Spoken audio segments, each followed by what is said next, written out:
Doctor Bhimrao આંબેડકરનું જીવનચરિત્ર.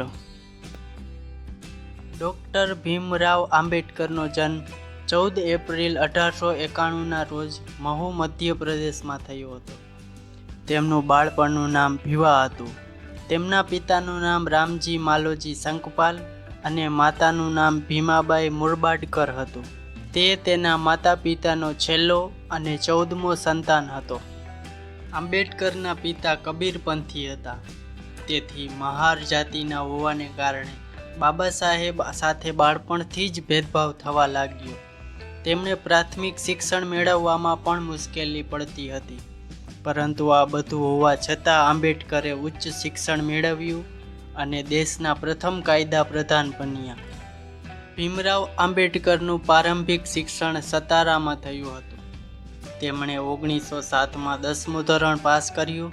શાળાનો અભ્યાસ પૂર્ણ કર્યા પછી તેમને વધુ અભ્યાસ માટે બોમ્બેની એલિફન્સ્ટન કોલેજમાં જવાનો મોકો મળ્યો. તેમણે 1912માં અર્થશાસ્ત્ર અને રાજકીય વિજ્ઞાનમાં ડિગ્રી મેળવી.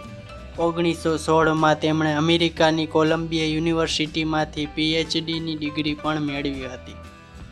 ડૉક્ટર આંબેડકરને ઓગસ્ટ 1947માં ભારતની બંધારણ કરાર સમિતિના અધ્યક્ષ તરીકે નિયુક્ત કરવામાં આવ્યા હતા.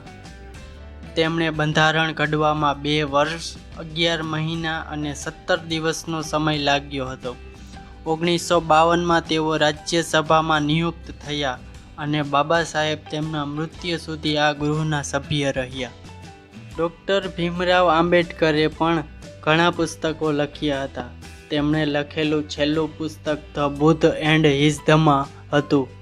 આ પુસ્તક પૂર્ણ કર્યાના 3 દિવસ પછી 6 ડિસેમ્બર 1956ના રોજ આંબેડકરનું અવસાન થયું.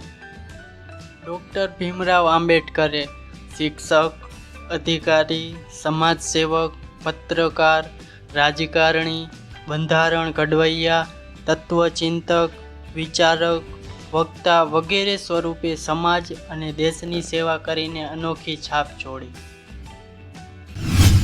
આ વિડીયો પસંદ આવ્યો હોય તો વિડીયોને લાઈક કરો અને ચેનલને સબસ્ક્રાઈબ કરો.